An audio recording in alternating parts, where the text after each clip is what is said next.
करके सम्मान कर रहे हैं। निखिल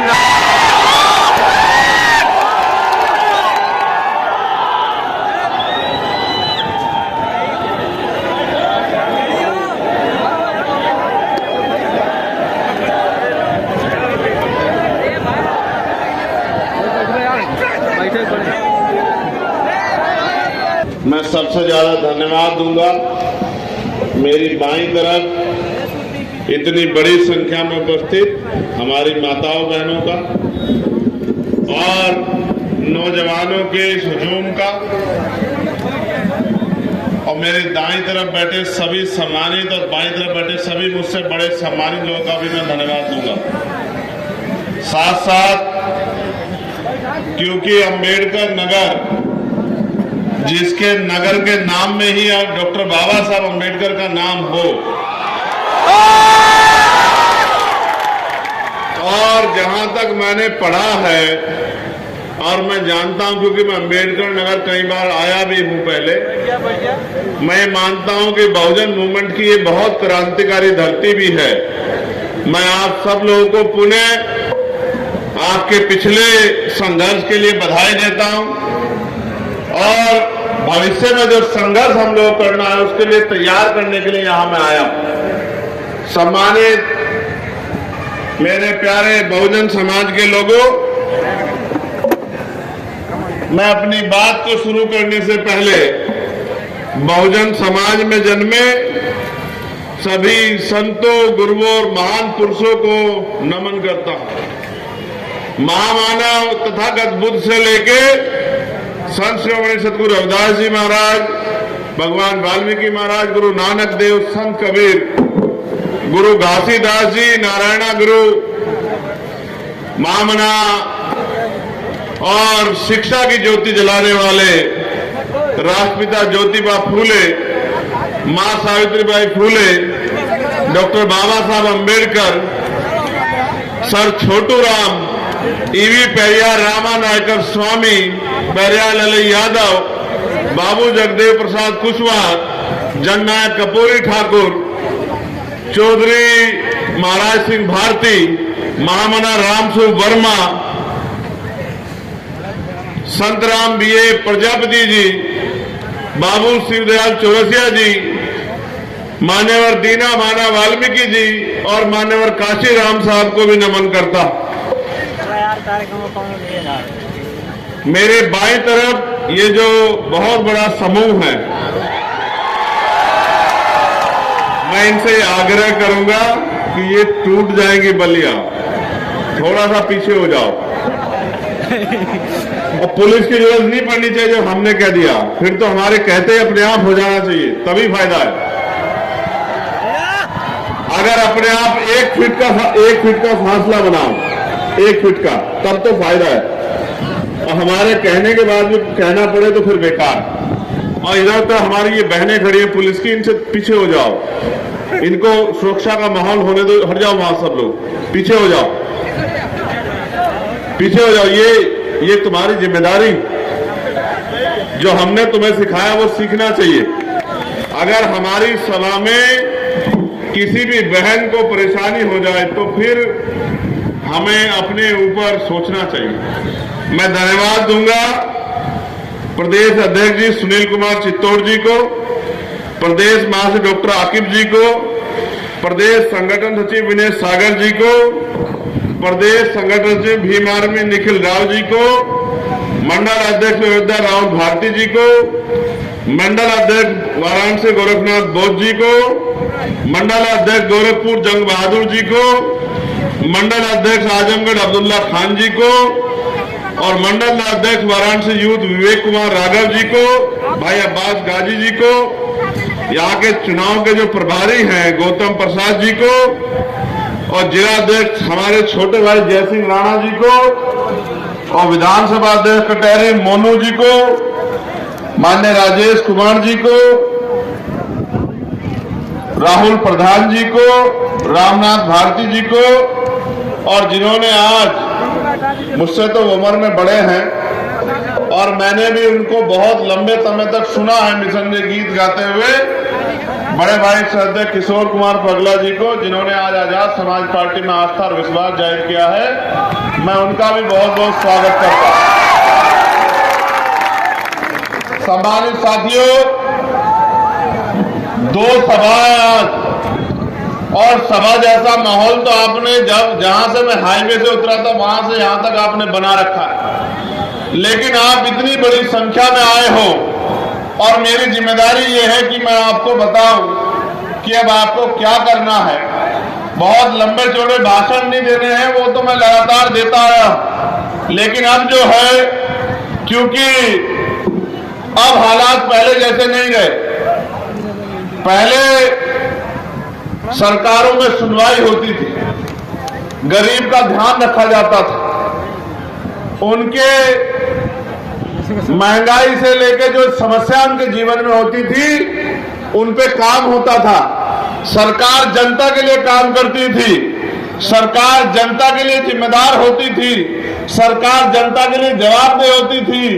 लेकिन अब की सरकारें तो अपनी पार्टी के नेता, अपनी पार्टी से जुड़े अधिकारी और चंद पूंजीपतियों के जवाबदेही सरकारें हो गई हैं। अब जो सरकारें काम कर रही हैं, ना वो किसानों की तेजी है, ना नौजवानों की तेजी है, ना महिलाओं की तेजी है, ना कर्मचारियों की तेजी है, ना ही व्यापारियों की तेजी है, ना ही गरीबों की तेजी है। और तो और वो कमजोर वर्गों में भी दलित, पिछड़े, आदिवासी, मुसलमान, जैन, सिख, बौद्ध, ईसाई और जो ऊंची जातियों के गरीब हैं उनके भी वो लोग हितैषी नहीं है।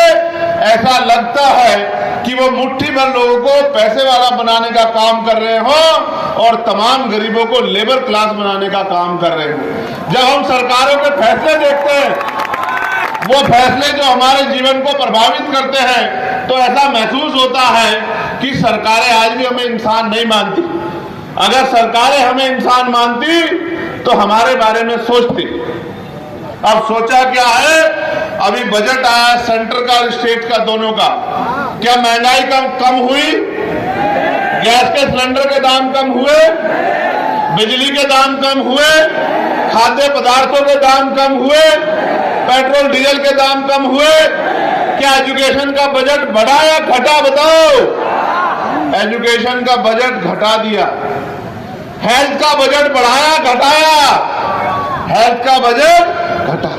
अब एजुकेशन को समझो। मैंने कल ही पार्लियामेंट में कहा परसों कि जब पढ़ेगा नहीं भारत तो आगे कैसे बढ़ेगा बताओ। आपने एजुकेशन का बजट खत्म कर दिया। जो छात्रवृत्ति मिलती थी SC, ST, OBC के लोगों को, वो छात्रवृत्ति समाप्त कर दी। जो जीरो फीस पे एडमिशन हो जाते थे, वो आपने जीरो फीस के एडमिशन बंद कर दिए। जब गरीब का बच्चा पढ़ ही नहीं पाएगा तो वो आगे कैसे बढ़ पाएगा, अपने परिवार को आगे कैसे बढ़ा पाएगा? क्या कोई मेहनत मजदूरी करने वाला आदमी, 200-400 रुपए कमाने वाला आदमी क्या एरोप्लेन में चलने का ख्वाब देख सकता है? नहीं। क्या 200-400 रुपए की मजदूरी करने वाला आदमी इस देश में अच्छा भोजन, अच्छे कपड़े, अच्छा रहन सहन और खुशहाली की जिंदगी जी सकता है? आप मेहनत करने वाले लोगों के हाल देखो। मनरेगा में जो लोग काम करते हैं, कितना पैसा मिलता है? कितना पैसा मिलता है? 230 रुपए के लगभग मिलता है। 10-20 ऊपर या नीचे। आप बताओ, 250 रुपए में घर चलता है क्या? अभी मैं रास्ते में रुका था, वो कोई गांव था। गांव के लोगों ने एक टेंट की व्यवस्था करके मुझे रोक लिया। बहुत सारी महिलाएं बैठी थी। अगर पुरुष होते तो मैं हाथ जोड़ के चला आता, नौजवान होते तो आदेश दे के चलाता। महिलाओं को, बहनों को, बहनों को देख के रुक गया। मैंने उनसे पूछा कि बताइए, आप यहाँ इतनी बड़ी संख्या में बैठी हैं, आप रोजगार क्या है आपके यहाँ? तो उन्होंने मुझसे बताया कि हम पे जमीनें तो है नहीं, हम तो दूसरों के खेतों में काम करते हैं और कहीं हमें 150 रुपए मिलते हैं, कहीं 200 रुपए मिलते हैं, कहीं 180 रुपए मिलते हैं। आप ये बताओ, 180-200 रुपए में घर चलता है क्या? इन्होंने हेल्थ का बजट कम कर दिया। हेल्थ का बजट कम होगा तो क्या होगा? सरकारी अस्पतालों में डॉक्टर नहीं होंगे क्योंकि डॉक्टरों को देने के लिए पैसा नहीं। फिर ईसीजी की मशीन नहीं होगी, एक्सरे मशीन नहीं होगी, और कोई अच्छी मशीन नहीं होगी, दवाइयां नहीं होंगी, सीटी स्कैन नहीं होंगे, और तो और टेस्ट बाहर से लिखे जाएंगे। इसके कारण क्या होगा कि गरीब को अच्छा इलाज नहीं मिलेगा, और अच्छा इलाज न मिलने के कारण उसकी जान चली जाएगी, लेकिन सरकार को कोई फर्क नहीं पड़ेगा। मैंने कल ही मांग उठाई, और आप बताना मेरी मांग गलत है या सही है। मैंने कल ही मांग उठाई, गौर से सुनो, कि चाहे सुरक्षा प्राप्त अभिनेता हो या नेता हो, नेता एडीजी से लेकर छोटी का हो, या फिर कोई अधिकारी हो, आईएएस अफसर हो, आईपीएस अफसर हो, या कोई और सरकारी कर्मचारी हो जो सरकारी तनख्वाह लेता है, या कोई व्यापारी हो, उनके बच्चों का और उनका जरूरत पड़ने पे इलाज सरकारी अस्पताल में होना चाहिए। होना चाहिए नहीं होना चाहिए? इससे फायदा क्या होगा आपको पता है? आपको जब अमीरों का इलाज सरकारी अस्पताल में होगा, जो पॉलिसी बनाते हैं उनका इलाज अस्पताल में होगा, उनके बच्चों का इलाज होगा, जो पॉलिसी को लागू कराते हैं अधिकारी उनके बच्चों का इलाज होगा, उनका इलाज होगा, तो फिर सरकारी अस्पताल में सुविधाएं पहुंचेंगी और गरीबों को भी बच्चे से अच्छा इलाज मिलेगा, उनकी जिंदगी का भी ख्याल रखा जाएगा, उनकी जान भी मिल जाएगी, उनको भी जो है जीवन जीने का मौका मिलेगा। ऐसे ही मैंने मांग उठाई परसों, जब एजुकेशन के बजट पे अनुदान और मांगों पे मुझे बोलने का मौका मिला। मैंने ये कहा कि चाहे मुख्यमंत्री हो, प्रधानमंत्री हो, राज्यपाल हो, मंत्री हो, विधायक हो, या किसी और विभाग का मंत्री हो, आईएएस अधिकारी हो, आईपीएस अधिकारी हो, या सरकारी सेवा का कोई अधिकारी हो, कोई व्यापारी हो, सबके बच्चों को सरकारी स्कूल में पढ़ने की इजाजत मिलनी चाहिए। अब उससे होगा क्या? जब एक ही कुर्सी पे एक ही कमरे में यहाँ आईएएस अधिकारी का बेटा बैठेगा, यहाँ आईपीएस अधिकारी का बेटा बैठेगा, वहीं बराबर में किसान का बेटा बैठेगा, वहीं मजदूर तबके का बेटा बैठेगा, वहीं मंत्री जी का बेटा बैठेगा। बताओ अच्छी शिक्षा मिलेगी नहीं मिलेगी? बताओ। तो ये मुझे तो महसूस होता है, सरकारों को क्यों नहीं महसूस होता? क्योंकि उनको इसलिए महसूस नहीं होता, उनको लगता है गरीब अगर पढ़ लिया और गरीब अगर हंस-पुश हो गया तो कल अपने अधिकार मांगेगा, आपके अनुसार इधर उधर नहीं जाएगा, अपने परिवार को तरक्की के रास्ते पर लेके जाने के लिए संघर्ष करेगा, और जो अधिकार हमने इनके छीन रखे हैं वो अधिकार हमसे छीन के ले लेगा। ये आपसे डरते हैं, ये आपसे डरते घबराते हैं, लेकिन इससे नहीं डरते घबराते कि आपका भला चाहते हैं।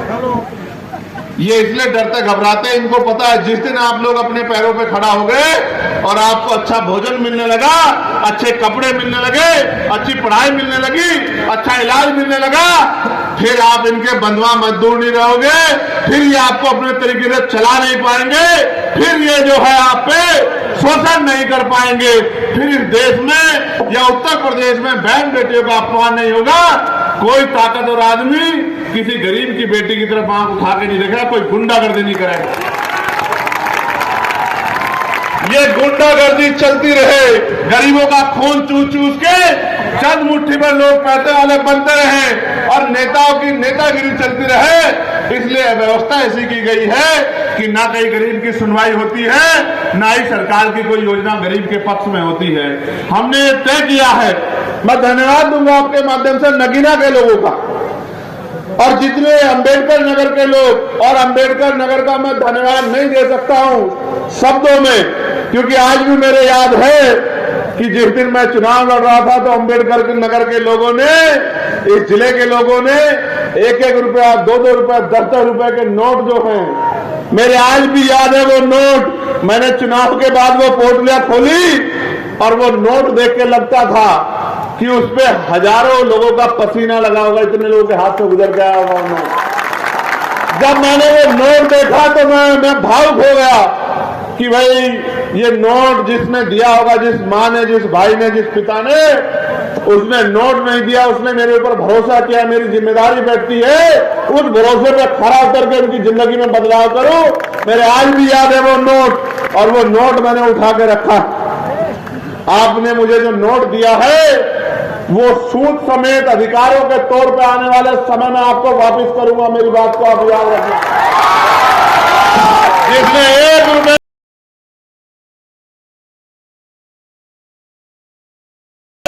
मदद उसके परिवारों की करवाने का काम करूंगा।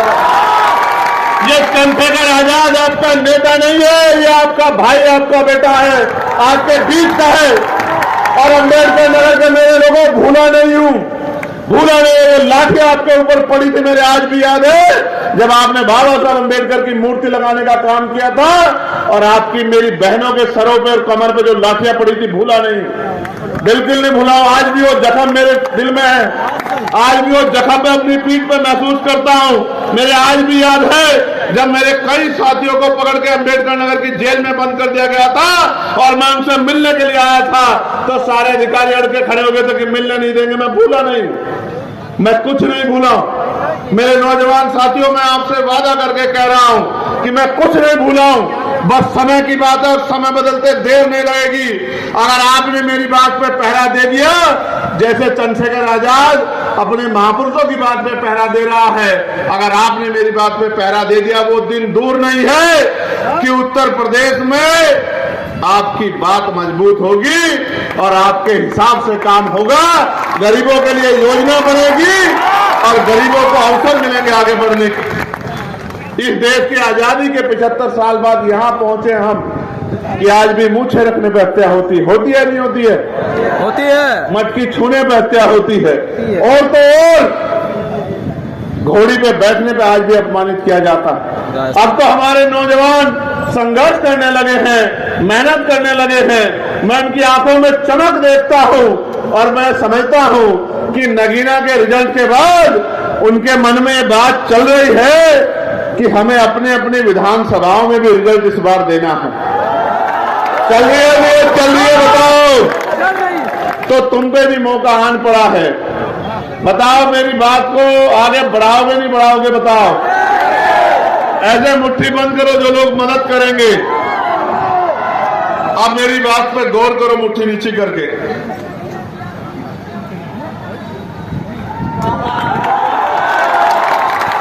मेरा एक घर बिजनौर है और एक घर मेरा वहां जहां मैं पैदा हुआ, लेकिन मैं इस मंच के माध्यम से कहता हूं कि आपके हर घर में मेरा घर है। मेरी बात को आप याद रखें। और जब तक उन घरों में खुशहाली नहीं आ जाती, उनको सम्मान का जीवन नहीं मिल जाता, तब तक चंद्रशेखर आजाद कहीं नहीं जाने वाला। मेरी बात को आप याद रखें।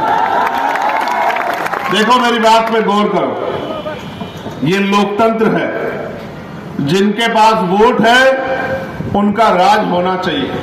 लोकतंत्र यानी कि बहुमत का शासन, जिनका वोट होगा उनका राज होगा। और वोट यहां कमजोर वर्गों के लोगों पे है क्योंकि उनकी संख्या 85% से ज्यादा है। अगर वो लोग अपने वोट को इकट्ठा कर लें और अपने वोट का सही प्रयोग कर लें, तो वो दिन दूर नहीं है कि उनका राजकाज आ जाएगा। नगीना के लोगों ने मेरी बात को मान लिया, नगीना के लोगों ने मेरी बात पे पहरा दे दिया। नगीना के लोगों को क्या मिला?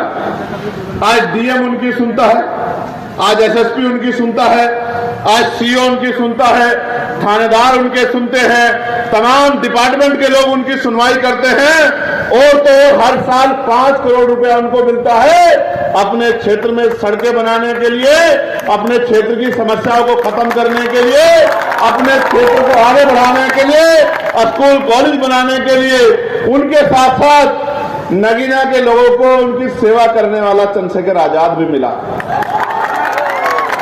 अगर आप भी मेरी बात को मान लो, और देखो आपको मौका 27 में नहीं मिल रहा है, आपको तो मौका अगले 2.5 महीने के अंदर मिल रहा है। ये कटहरी विधानसभा में उपचुनाव है, ये कटहरी अंबेडकर नगर, ये हमारा दिल है, हमारा घर है, बहुजन मूवमेंट की सबसे मजबूत धरती है। आपने बहुत सारे लोगों को एमपी एमएलए बना दिया है, एक एमएलए आप लोग यहां आजाद समाज पार्टी का भी बना दो। लेकिन वो एमएलए ताली बजाने से नहीं बनेगा। वो एमएलए कब बनेगा? जब यहां खड़ा हर नौजवान और जिम्मेदार व्यक्ति ये महसूस कर ले और मन में ठान ले कि हमें एक एक आदमी को आज से जाकर तैयार करना है। हजारों की संख्या में आप लोग यहां हैं। अगर आप आज से तैयार करना शुरू करोगे तो 1 महीने में 1000 आप और 4-4 लोग आपका परिवार, 40,000 लोग तो ये हैं। और साथ साथ अगर आपने एक महीने में एक एक आदमी को भी तैयार किया तो लाखों आदमी तैयार हो जाएंगे कटहरी विधानसभा के। और जिस दिन आपने ऐसा कर दिया तो चुनाव करवा लेना, आजाद समाज पार्टी का प्रत्याशी कई हजार वोट से जीत के चंद्रशेखर की तरह, जिस तरह चंद्रशेखर दिल्ली में खड़ा होकर दहाड़ता है, लखनऊ में मुख्यमंत्री के सामने आपके अधिकारों के लिए सीना तान करके दहाड़ेगा। बताओ कितने एमपी हैं लोकसभा में? आपने देखे नहीं देखे सब लोग एमपी? बताओ आपके भाई से ज्यादा कोई बोलता है आपके अधिकारों के लिए? तो बताओ उतने इतने संख्या में एमपी अच्छे, आपका अकेला चंद्रशेखर आजाद अच्छा? बताओ, जोर से बताओ चंद्रशेखर आजाद। और अगर आपने यहाँ कटहरी से भी हमारा विधानसभा का विधायक जिता के भेज दिया तो हमारी ताकत आगे बढ़ेगी या कमजोर होगी? बताओ। तो चाहते या नहीं चाहते हमारी ताकत बढ़े? अब इस पे मुझे एक बात कहनी है, गौर से सुनना नौजवानों, फोन बंद करके एक बार गौर से सुनो। 48,20,000 करोड़ रुपए का बजट है। कितने पैसे का बताओ? 48,20,000 करोड़। जोर से बताओ। 48,20,000 करोड़ का बजट है। कितना का? 48,20,000 करोड़। कितनी जीरो होती है पता है? 48,20,000 करोड़। और उसमें से आपको क्या मिला है पता है आपको? उसमें से मिला आपको 26,000 करोड़ रुपए। कितना? 26,000 करोड़। 13,000 करोड़ रुपए शेड्यूल कास्ट के लोगों को और 13,000 करोड़ रुपए शेड्यूल ट्राइब के लोगों को, आदिवासी लोग। और आपकी जनसंख्या कितनी आपको पता है? भारत की जनसंख्या का 25%। मिलना कितना चाहिए था पता है आपको? मिलना चाहिए था 12,00,000 करोड़। कितना मिलना चाहिए था? और मिला कितना? 26,000 करोड़। लाख नहीं, यानी कि जितना मिलना चाहिए था उसका 1% पैसा नहीं मिला। फिर समझो, 1 रुपए से बंटवारा, मानो लाखों करोड़ों को छोड़ दो, 1 रुपए का बंटवारा होना था और SC ST के लोगों को मिला 50 पैसे। कितना? 50 पैसे नहीं, 0.50 पैसे। कितना? 1 पैसे से भी कम। और सरकार कहती है कि इससे आपकी तरक्की हो जाएगी। और हम बहुजन समाज के लोग हैं, पिछड़े वर्ग के लोगों को तो 26,000 करोड़ रुपया भी नहीं मिला। जब बांटने वाले लोग उनके बैठे होंगे तो पैसा आपके घरों में नहीं आएगा। जब बांटने वाले लोग वो बैठे होंगे तो पैसा उद्योगपतियों के घरों में जाएगा, उनके घरों में जाएगा। और जब बांटने वाले लोग आपके होंगे, जब तराजू आपके लोगों के हाथ में होगी तो बंटवारा ईमानदारी से होगा और ये 12 लाख करोड़ रुपया आपके घरों तक आएगा। मेरी बात को आप याद रखना। ये बंटवारा करने के लिए, ये बंटवारे की ताकत वोट से मिलती है। अगर आप वोट की ताकत चंद्रशेखर आजाद समाज पार्टी को दोगे तो ये बंटवारा करने की ताकत हमारे हाथ में आएगी। और आपको लगता है जब बंटवारा करने की ताकत उत्तर प्रदेश में हमारे हाथ में होगी तो क्या आपका हाथ खाली रह जाएगा? नहीं, बिल्कुल खाली नहीं रहेगा। और तो और मुस्लिम समाज के लोगों को तो नमक के बराबर भी कुछ नहीं मिला।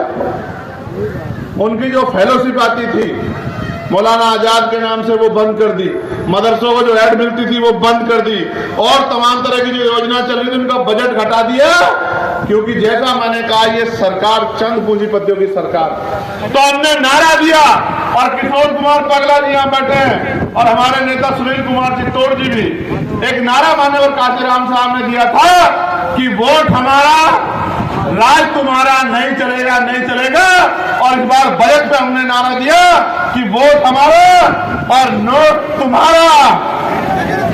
ये भी अब इस देश में नहीं चलेगा, नहीं चलेगा। ये हवा गवाही दे रही है कि कटहरी में हवा आजाद समाज पार्टी की चलने वाली है। ये हवा गवाही दे रही है, मौसम गवाही दे रहा है कि आपका मौसम बदलने वाला है। कुर्सियों की पेटियां जरा बांध लीजिए। और ये हवा गवाही दे रही है कि अब हवा उत्तर प्रदेश में गरीबों की चलने वाली है, कमजोरों की चलने वाली है, बहुजन समाज के लोगों की चलने वाली है। और अब बहुजन समाज के लोग ताकतवर होके ये किसी दूसरे के हाथ बंटवारा नहीं कराएंगे। मुझसे किसी ने पूछा कल कि भाई ये जो बंटवारा हो रहा है इसको कैसे समझते हो? मैंने कहा कि ये बहुजन समाज के लोग बड़े सीधे हैं और ये सोचते हैं कि कोई दूसरा बंटवारा करेगा तो ईमानदारी से इनको दे देगा। मैंने एक किस्सा भी इनको सुनाया कि एक बार 2 बिल्लियों में रोटियों के बंटवारे को लेकर झगड़ा हो गया, तो बिल्लियों ने जिम्मेदारी दी बंदर को कि लो भाई आप हमारी रोटियों का बंटवारा कर दो। बंदर ने कहा ठीक है लिया। बंदर ने तराजू उठाई, कुछ रोटी एक तरफ रखी, कुछ एक तरफ रखी। अब वो कौन सा बहुत तराजू तोलने वाला था, तो उसने देखा इधर तराजू नीचे हो गई है, तो तराजू से इधर से तोड़ के उसने कुछ रोटी खा ली। फिर उसने देखा कि इधर की तराजू नीचे हो गई है, तो इधर से तोड़ के कुछ रोटी खा ली। ऐसा ही करते करते एक ऐसा समय आया कि सारी रोटी जो है वो बंदर साहब खा गए और बिल्लियां आपस में झगड़ा करती रही। बहुजन समाज के लोगों, जितना जल्दी हो सके एकजुट हो जाओ, क्योंकि आने वाले कल में जिस तरह से सरकारी स्कूल बंद हो रहे हैं और बड़े बड़े प्राइवेट स्कूल खुल रहे हैं, ना तो गरीब का बच्चा पढ़ पाएगा। जब निजीकरण हो जाएगा, आरक्षण नहीं बचेगा, तो कोई भी गरीब का बच्चा सरकारी नौकरी पे नहीं जा पाएगा। प्राइवेट एक तरह की गुलामी है। जो लोग प्राइवेट में काम करते हैं वो जानते होंगे इतनी बेरोजगारी है देश के अंदर कि अगर आप ये कहोगे कि साहब 10 दिन की छुट्टी दे दो, तो मालिक कहेगा परमानेंट की छुट्टी ले ले, तेरे भाई बहुत खड़े हैं। अगर आप कहोगे साहब 10 रुपए बढ़ा दो, तो कहेगा कहीं और नौकरी देख ले। प्राइवेट एक तरह का गुलामी है, सरकारी सिस्टम में अधिकार है। इसलिए मैं आपसे कहता हूं अगर अधिकार बचाने तो तैयार हो जाओ। और हम तो सबकी लड़ाई लड़ रहे हैं। आशा बहनें हो, आंगनबाड़ी बहनें हो, भोजन माता बहनें हो, ग्राम सेवक हो, बीएड के बच्चे हो, बीटीसी के बच्चे हो, पीआरडी के जवान हो, होमगार्ड के जवान हो, और कोई भी विभाग के लोग हो, अर्धसैनिक बल हो, पुरानी पेंशन का मामला हो या उनका मानदेय बढ़ाने का मामला हो, और तो और जो पुलिस के साथी हमारे खड़े हैं, इनके लिए भी हम लोगों ने लड़ाई लड़ने का काम किया। हमने पार्लियामेंट में इनके लिए भी आवाज उठाई कि इनकी ड्यूटी भी 8 घंटे की होनी चाहिए और बॉर्डर स्कीम खत्म करके इनको भी सप्ताह में 1 दिन छुट्टी मिलनी चाहिए। इनकी वेतन विसंगता भी दूर होनी चाहिए। हम तो हर व्यक्ति की आवाज उठाने के लिए पार्लियामेंट में हैं, लेकिन मैं आपसे कह रहा हूं अगर आपका नेता नहीं तैयार होगा, आपका विधायक नहीं बनेगा, तो आपकी आवाज कोई नहीं उठा। क्या कटहरी वालों अपनी आवाज उठवाना चाहते हो, उठवाना चाहते हो? बताओ। चाहते हैं तो बताओ मदद करोगे नहीं करोगे? करेंगे। तो बताओ यहाँ से जाके सो जाओगे या जाके मेहनत करोगे? बताओ। मेहनत करेंगे। ऐसे जैसे आज आए हो ऐसे घर से निकल के काम करोगे या चैन से पढ़ के सोचाओगे? बताओ, जोर से बताओ। अगर करोगे मेहनत तो मिलेगी ताकत, और नहीं करोगे मेहनत तो जो दया में रूखी सूखी मिलेगी उसको खाके टाइम काटते रहना। अब साहब अम्बेडकर के प्रयासों से अब इतने तो आगे बढ़ गए हो कि अपने अधिकारों को समझने लगे हो, तो अब तो समझदारी दिखा लो। अब तो समय आ गया, अब तो कुछ ऐसा नहीं बचा। अब तो वोट की ताकत से अपनी ताकत बना सकते हो, नहीं बना सकते हो? अब तो अपने पिछड़े समाज के भाइयों को जोड़ सकते हो, नहीं जोड़ सकते हो? देखो, मैंने अपना काम आके अपनी जिम्मेदारी के तौर पे जो अभी का मेरी ड्यूटी लगी है मैंने अदा कर दिया। मैंने छुट्टी नहीं मनाई। हम लोग वहां 5 दिन काम करते हैं, सैटरडे संडे में छुट्टी होती है, मैंने छुट्टी नहीं मनाई। पिछले हफ्ते की छुट्टी हमने, एक दिन हम लोग इलाहाबाद रहे और दूसरे दिन संडे के दिन हम लोग मिर्जापुर रहे, और इस हफ्ते के हमने दोनों दिन, एक आज आपके यहाँ अम्बेडकर नगर में है और कल अयोध्या में रहेंगे। ये छुट्टी क्यों नहीं मनाई जा रही है? ये छुट्टी इसलिए नहीं मनाई जा रही है कि जब तक आपके आंसू नहीं सूख जाते, जब तक आपके खाली हाथ नहीं भर जाते, जब तक आपको सम्मान की जिंदगी नहीं मिल जाती, जब तक आपके घरों से परेशानियां खत्म नहीं हो जाती, जब तक महान पुरुषों का सपना पूरा नहीं होता, तब तक हम लोग छुट्टी मनाने वाले नहीं हैं। इस बात का संकल्प करके मन में मेहनत करने का काम कर रहे हैं। इसलिए मैं आपसे उम्मीद करता हूं, कटहरी में हमारी दूसरी सभा भी है, लेकिन आज जो लोग यहाँ मौजूद हैं और जो नेता जिनकी ड्यूटियां लगी है, उन सबसे मैं कह रहा हूं, अगर अभी नहीं तो कभी नहीं, अगर इस बार आप नहीं कर पाए तो आने वाले समय में मुझे नहीं लगता कि आपके पास मौका बचेगा कि आप अपनी ताकत बना सको। इसलिए मैं आपसे कहना चाहता हूं, इसी बार आपको महान पुरुषों को, सपने को आगे बढ़ाते हुए और आजाद समाज पार्टी के प्रत्याशी को जिताने के लिए उतनी मेहनत करनी है जितनी मेहनत मैं कर रहा हूं। बताओ, करोगे नहीं करोगे? करेंगे। दोनों हाथ वैसे उठाओ, मुट्ठी बंद करके, जोर से मुट्ठी बंद करो, इतनी जोर से बंद करो कि आपके हाथ में रखा हुआ सामान गिर ना जाए। बताओ, ऐसे ताकत बना लोगे नहीं बना लोगे? बताओ, हमारा निशान क्या है? बताओ जोर से। रुक जाओ, महिलाएं बताएंगी और कोई नहीं बोलेगा, बस बताओ अम्मा, हमारा निशान क्या है? बताओ, आवाज कम आ रही है। हमारी माओ की जिनके बच्चे इतने ताकतवर हों, उनकी आवाज तो जबरदस्त आनी चाहिए। बताओ निशान क्या है हमारा? आवाज कम आ रही है, जोर से बोल के बताओ। अभी भी मेरी मां की आवाज कम है, जोर से बोल के बताओ। चलो सब लोग बताओ, क्या निशान? अभी भी आवाज नहीं है, मेरी आवाज अकेले की तुमसे ज्यादा। बताओ बताओ, क्या है हमारा निशान? तो नारा क्या है हमारा कि सारी पार्टी देख ली, सारी पार्टी देख ली, सारी पार्टी देख ली। और एक नारा और लगा देना, मैं इधर से नारा लगाऊंगा, उधर से आप पूरा कर देना। वोट हमारा, राज तुम्हारा। वोट हमारा, राज तुम्हारा।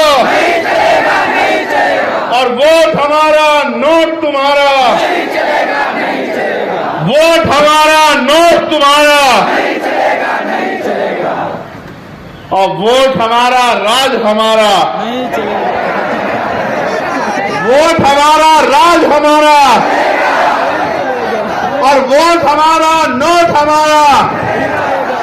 आज ये तब होगा जब आप तैयार हो जाओगे। बहुत बहुत धन्यवाद। जय भीम, जय भारत। मैं धन्यवाद दूंगा राजेंद्र कुमार गौतम जी का, जो जिला पंचायत सदस्य हैं। और मैं इनसे